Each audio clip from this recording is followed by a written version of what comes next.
আজকে মাছ ভাজা করবে, কীভাবে কীভাবে মাছ ভাজা সেটা তোমাকে দেখাবো, তোমরা দেখতে থাকো। প্রথমে মাছে লবণ হলুদ দিয়ে দিল, এবার এই মাছটাকে লবণ হলুদে নাড়াচে মিষ্টি দিয়ে কীভাবে মাছ ভাজা করবে।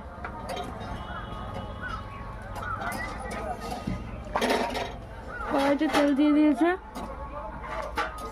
এখন মাছ দিয়ে দেবে। তো দেখো চলে গেল কিন্তু রুই মাছ ভাজার জন্য কড়াইতে চলে গেল। দেখো পিসগুলো দেখো,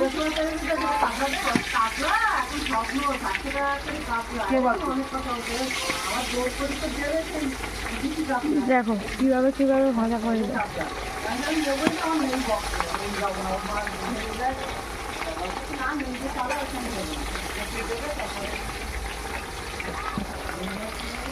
কে বলতো সে কামলা